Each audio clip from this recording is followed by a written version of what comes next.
worked as a grade school teacher, 4th grade specifically.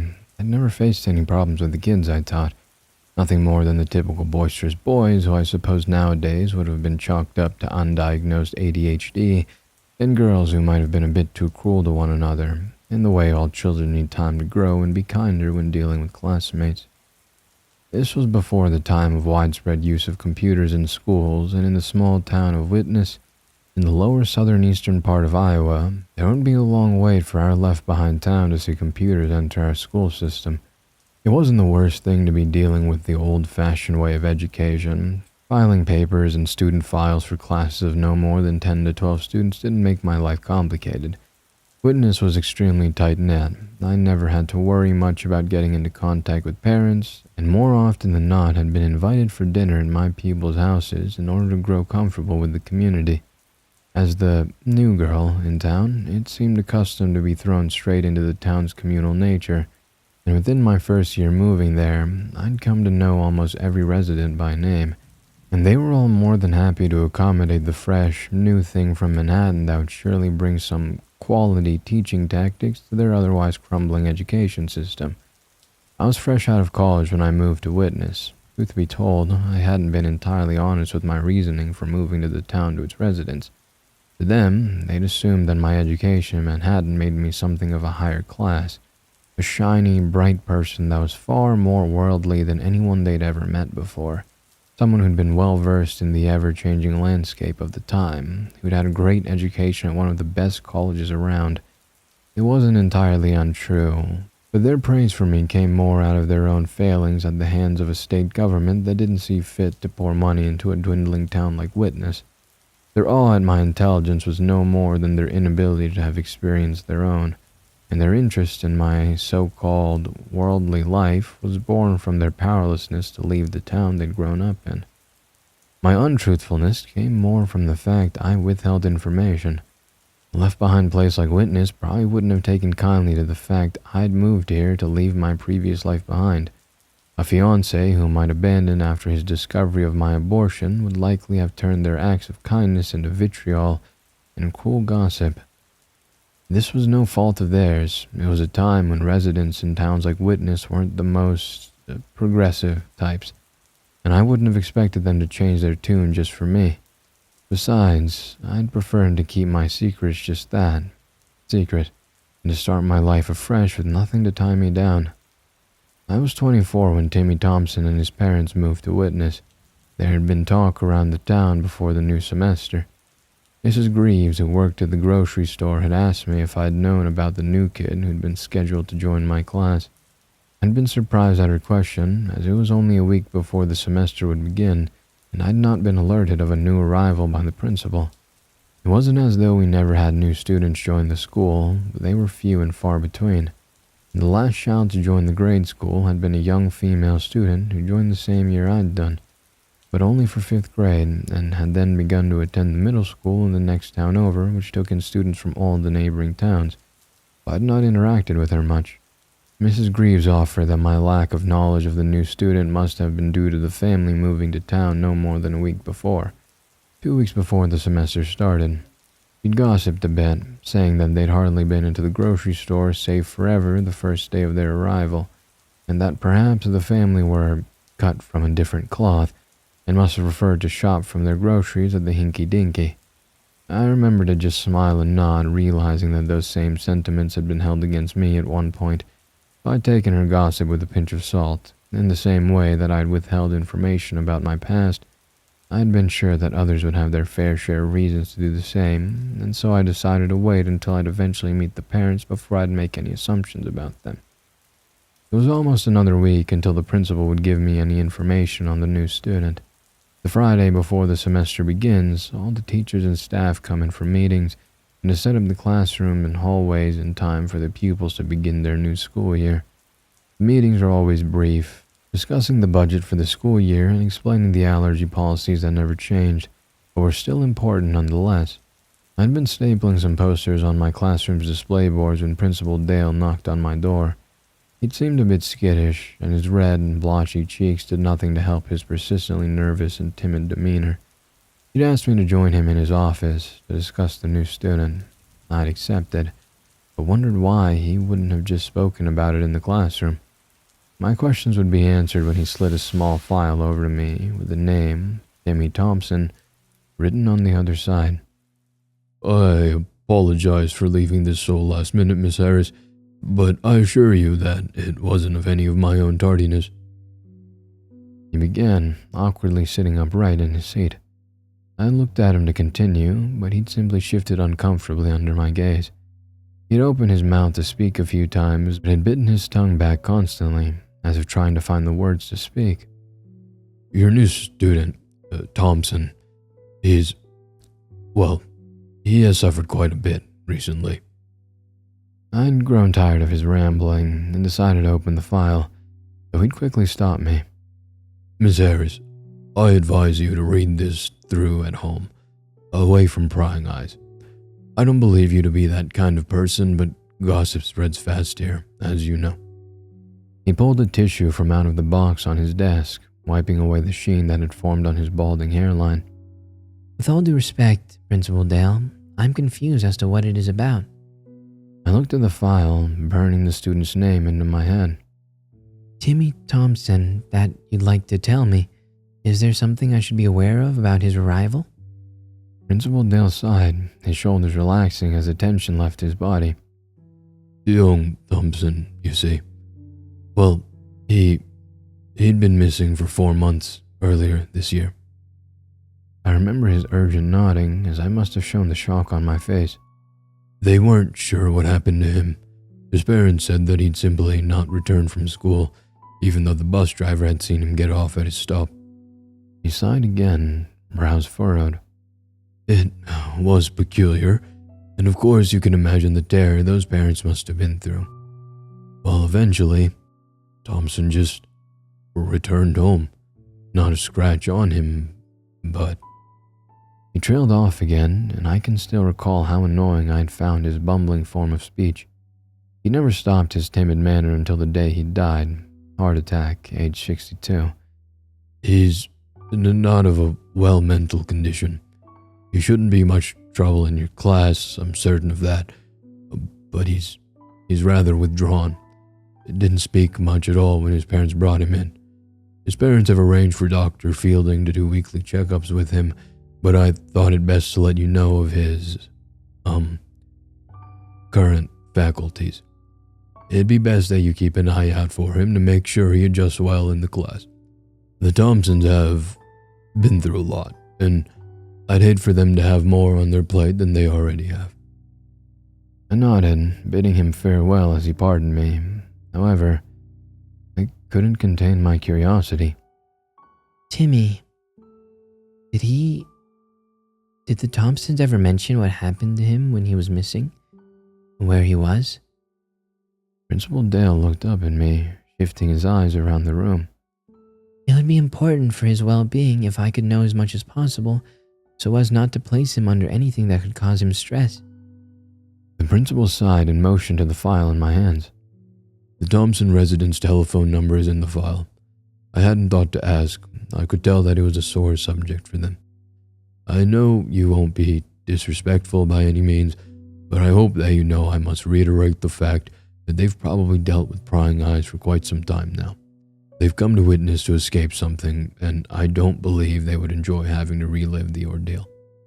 Of course, I'd known that they'd not decided on their own accord to move to a place like Witness. The moment I'd heard of Timmy's disappearance and concurrent reappearance, I'd made the connection that they'd probably decided to whisk themselves away to somewhere more private. A place where the residents all knew each other by name and never shied away from involving themselves in each other's business. For a child to disappear without a trace, well, that simply wouldn't happen in Witness. Too many people would have spotted something amiss, and the town would have moved out en masse to find the missing child. As I entered my home and fixed myself a cup of coffee, I sat down and proceeded to check the file. Timmy Thompson. I traced my fingers against the name, ensuring I'd never forget it. There's a school picture inside, a lean, taller child with sandy blonde hair and an upturned nose. He was smiling, and a missing front tooth was visible in his grin. I had wondered whether he'd smiled like that since the disappearance, and I can still remember the pulling on my heartstrings as I thought. Probably not. I'd continued to read, finding out that the Thompsons used to reside in Indianapolis and that until January that year, he'd been receiving pretty good grades on his tests. Then, there was a blank, until it was recorded that he'd been pulled out of school in late April. I realized that I'd have to call his mother to inquire if he'd had any other schooling at that time, and that if he hadn't, he could fall behind. My work had been cut out for me, but I was never the type to leave a child behind. Besides, outside of work, I had plenty of free time to offer remedial lessons if his parents so wished. I waited until around 7:30 p.m. to make a phone call to the Thompson residence. With my experience, parents with children of Timmy's age usually tended to eat dinner early. After a few rings, I heard the phone line connect, and a small, quiet voice filled with uncertainty greeted me. Hello, this is Miss Harris, the 4th grade teacher for Witness Elementary. Is this Mrs. Thompson that I'm speaking with? There was a sigh of relief on the other end, and I'd frowned. They must have been pestered with stress. Yes it is. Nice to speak with you, Miss Harris. To what do I owe the pleasure? She exhaled, and I could swear I'd heard the tension melt from her words. Thank you for your time. I hope I'm not disturbing anything. A quick no was exchanged in reply. I'd like to ask some questions about your son, Timmy, if that's all right. Her breath hitched. Just to clear up some things about his education so that we can accommodate him suitably for his new place at school. She sighed in relief once again and beckoned for me to continue. Of course, I've been made aware of your situation, Mrs. Thompson, and I would like to extend my sincerest apologies for what you've been through. However, I noticed that in your son's file you decided to remove Timmy from school in late April. I was wondering if he had any remedial education at this time. If not, which is understandable, I was wondering if you and your husband would like to discuss possible remedial classes to ensure he can catch up to the rest of the class.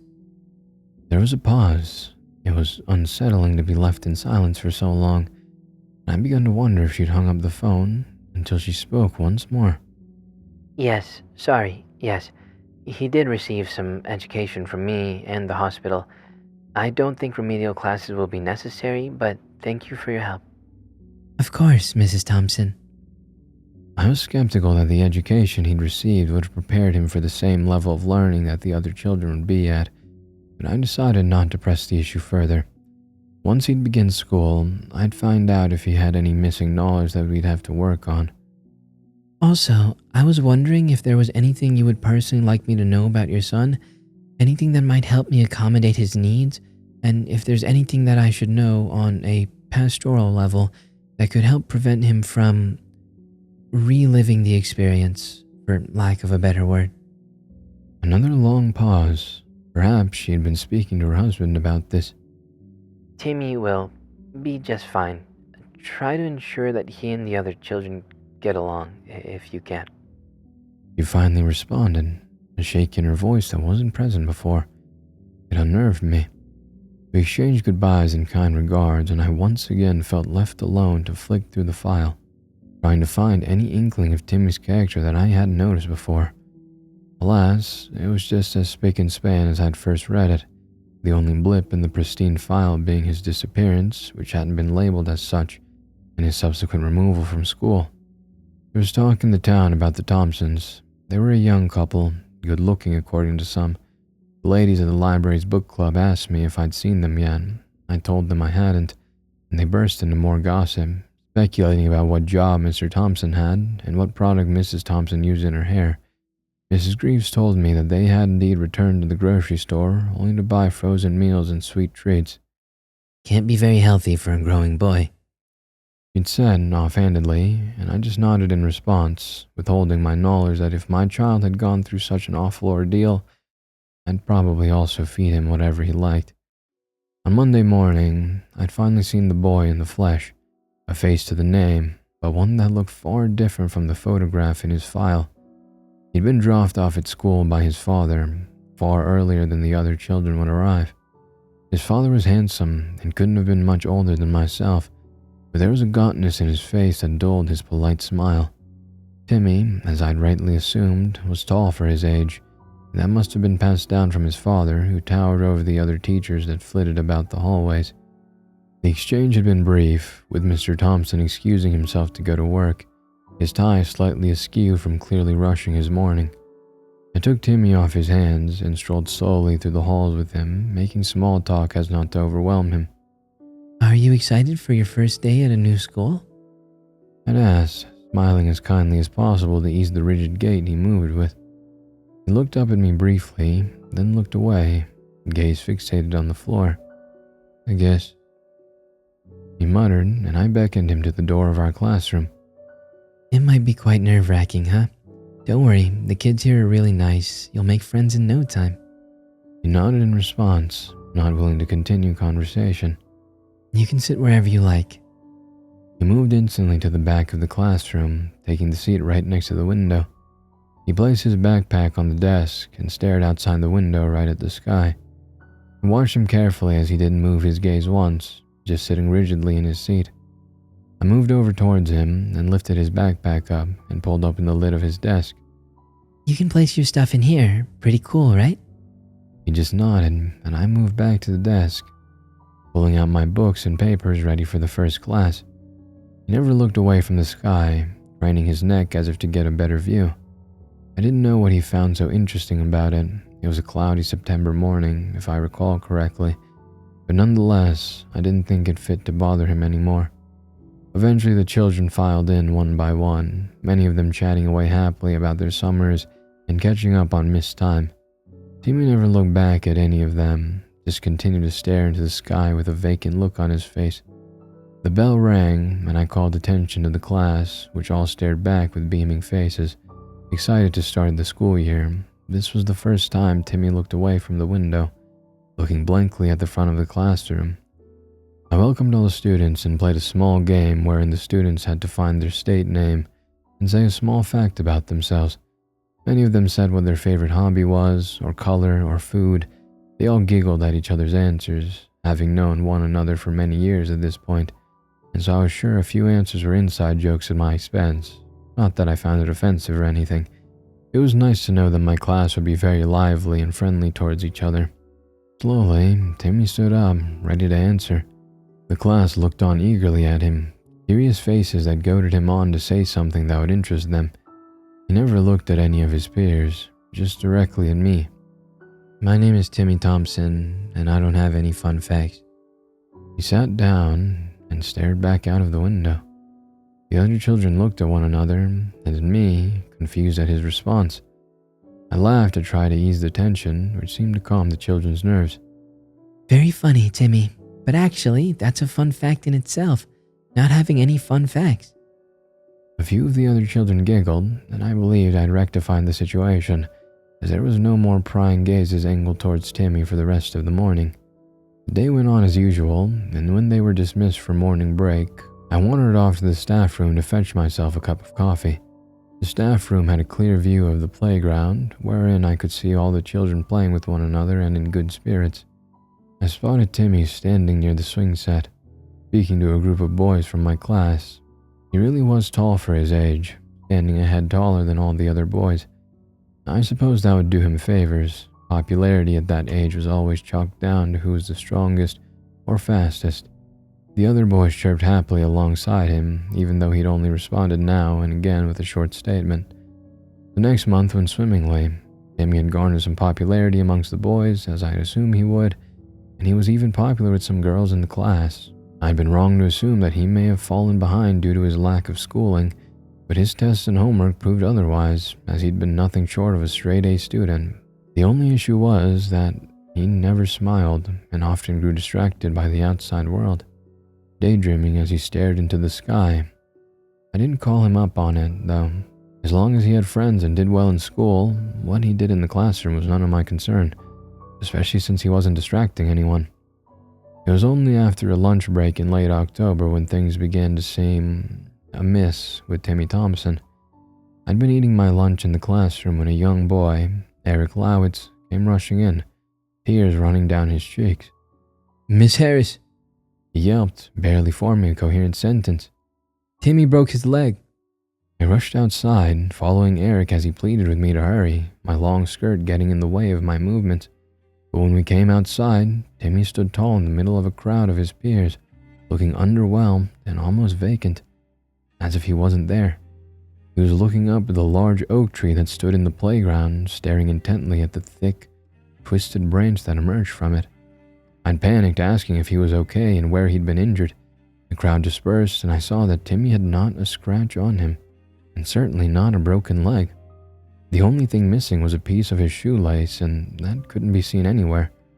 Timmy tilted his head, as if to force a confused look on his face, though he still looked as disinterested and blank as ever.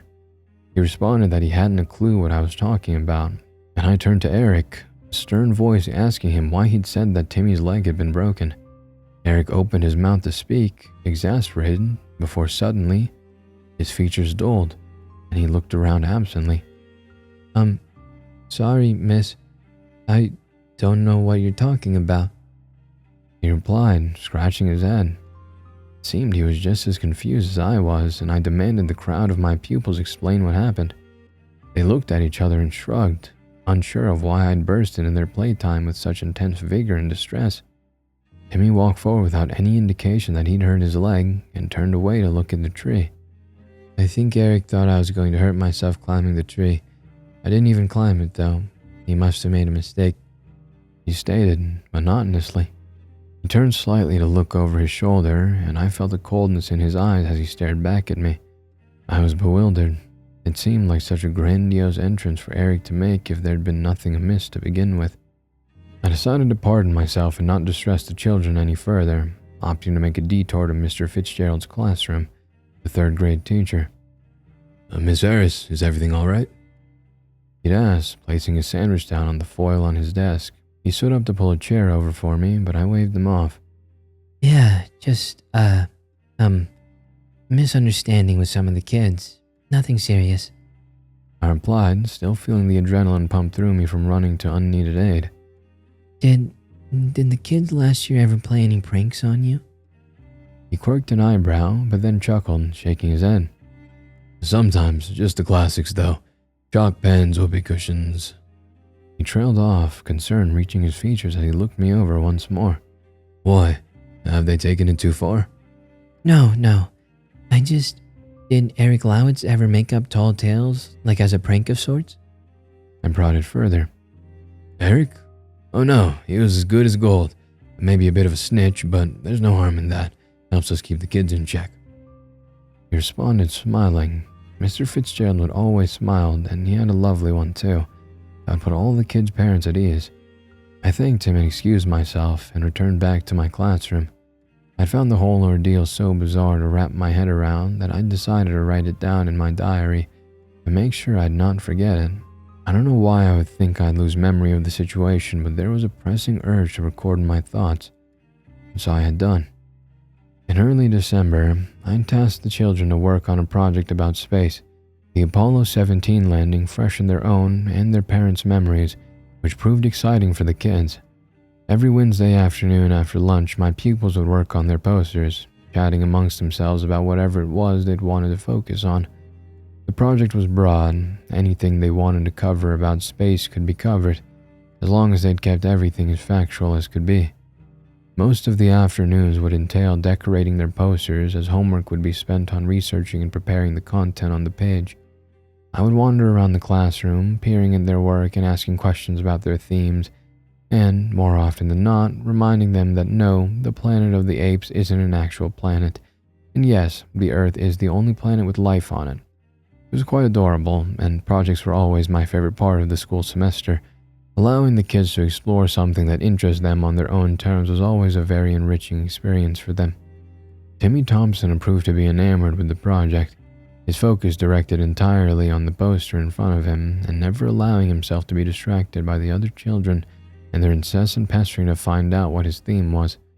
I hadn't wanted to pry, as it was the first time I'd seen the boy enjoy his lessons that much, and it warmed my heart to see him enjoying himself. I'd planned for the children to present their posters on the last day of the semester and let them leave school early afterward.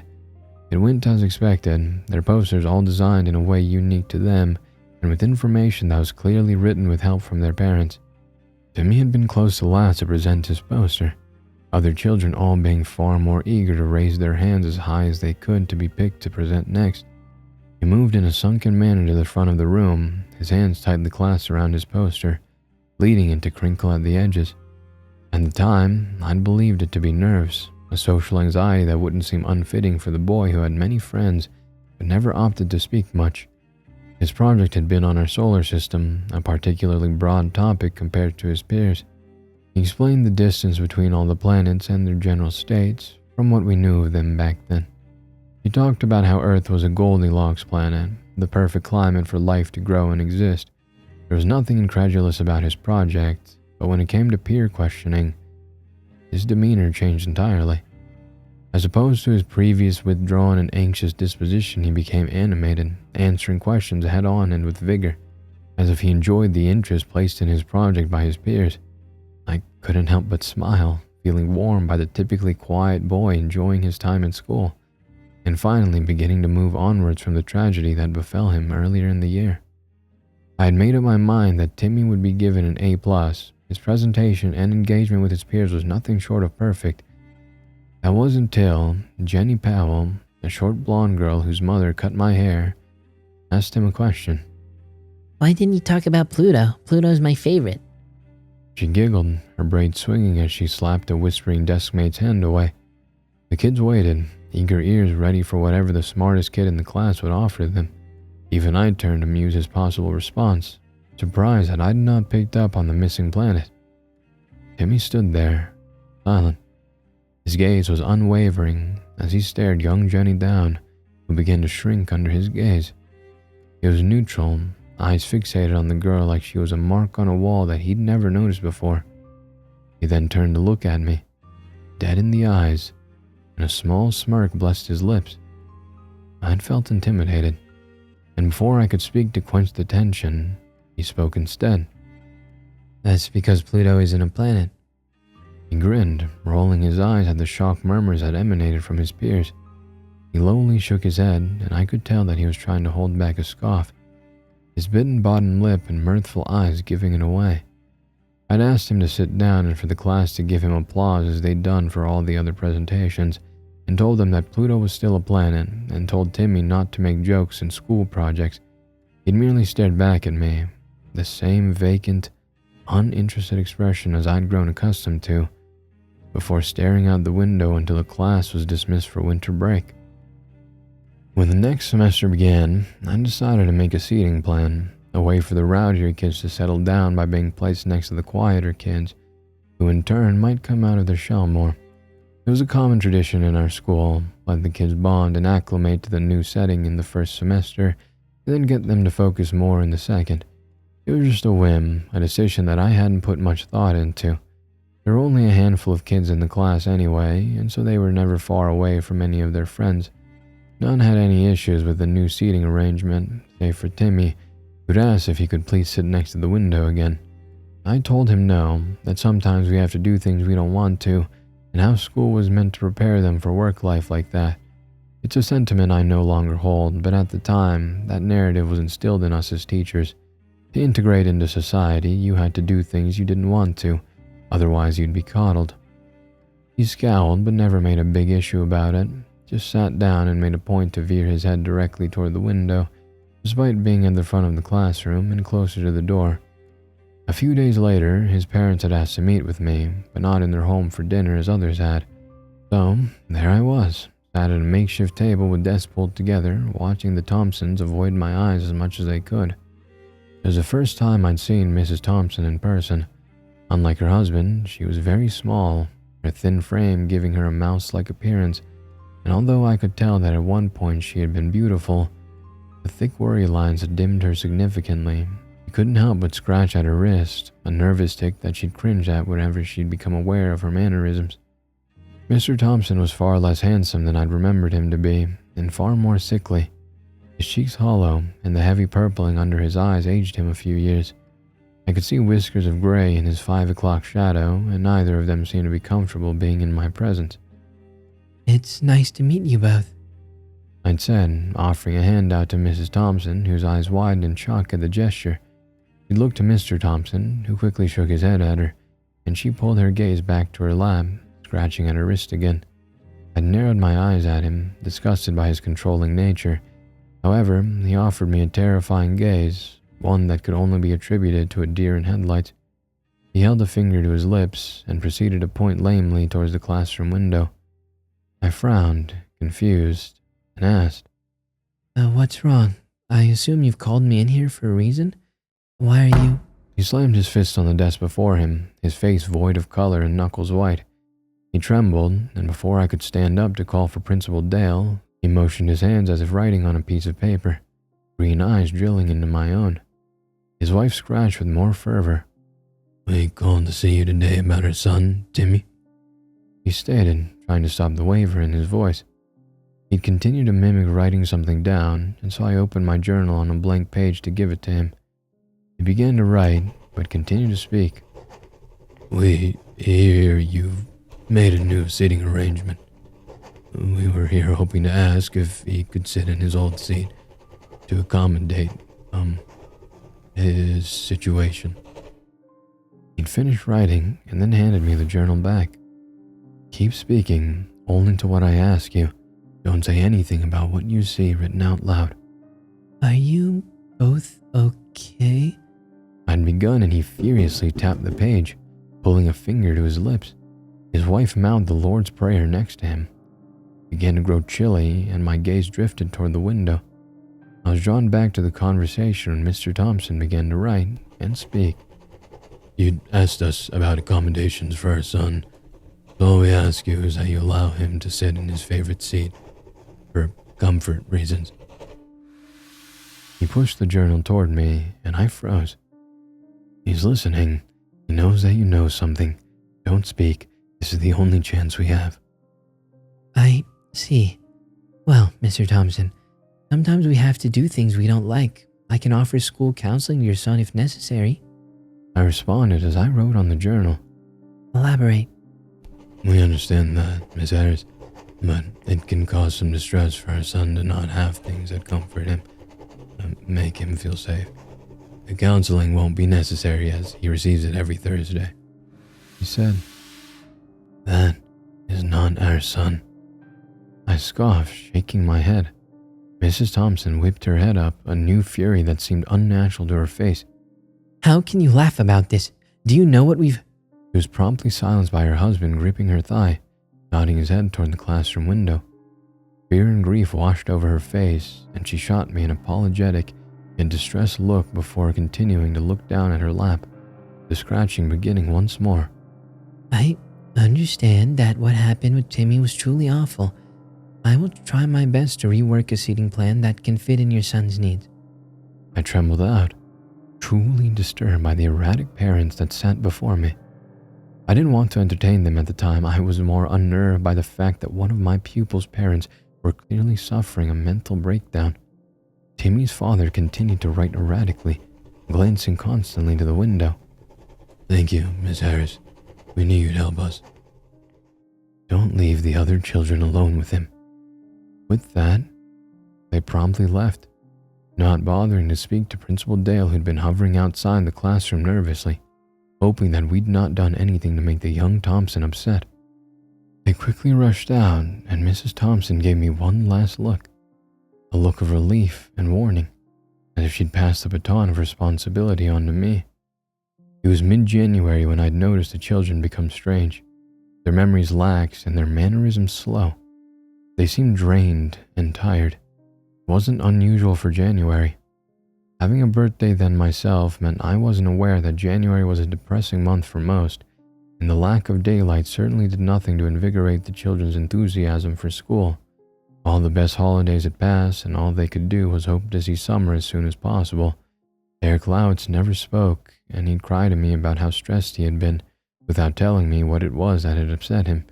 Even when calling the Lowitzes, they had been unnerved to hear about his actions in school, as he'd been nothing but gleeful at home, speaking about his best friend Timmy and how much he loved my classes. Jenny had become nearly mute, never willing to answer questions in lessons and nervously shifting in her desk whenever Timmy spoke. But her mother, my hairdresser, spoke nothing but praise about how Jenny had really come out of her shell at home and how she loved talking about school. The only difference was Timmy was the same as always, albeit his gaunt demeanor from the first semester was swapped for a new one that glowed and showed the same energy as the child I'd seen in the picture in his file. It hadn't truly unnerved me until I'd been at the Winter Festival. The Winter Festival was something that Witness loved to indulge in, a festival with live music, stalls, dancing, and activities to ease those morose and penniless weeks they'd suffered post-Christmas. It kept joviality within the community, and everyone was glad to see it come close. I taught my kids some songs to sing, as the elementary school always did an intermittent show between the local teenage and older bands that would play, and they'd sing until their lungs could burst, a young Josiah enthralling the crowd with his voice. He ended up being on Broadway, so I could never forget the angelic voice that emanated from him, especially being one of the more withdrawn kids in my class. I'd had a few drinks, due to the kids having their parents around and Mr. Fitzgerald goading on me to finish some maple-flavored whiskey he'd been gifted. I'd been speaking to Mrs. Greaves, who'd held up an apple-bobbing stall, when Mr. Fitzgerald returned with some water. He'd asked, "Have you seen the Thompsons?" His perfect smile crinkled with unease at the corners of his mouth. Mrs. Greaves kissed her teeth, shaking her head. Those poor babies. Nothing but pain that whole thing has caused. She uttered, tapping a teenager's hand away from the apples floating at the top. He must have noticed my confusion, and she'd continue with, That child's a menace, making children do terrible things. I just saw them walk over there. She ushered, wafting her hand towards the long, vacant public path. Probably to set off fireworks. Don't leave the other children alone with him. I ran, Mr. Fitzgerald hot on my tail. I ran and ran until I saw them. A group of my students stood around Timmy Thompson. They had vacant expressions, eyes white and empty, like they'd all been hypnotized by something I couldn't see. Timmy stood all around them, smiling before pulling his hand upwards, beckoning to the sky. I screamed out, screaming for him to stop. I don't know what compelled me, perhaps the drink, as it's all such a faded memory now.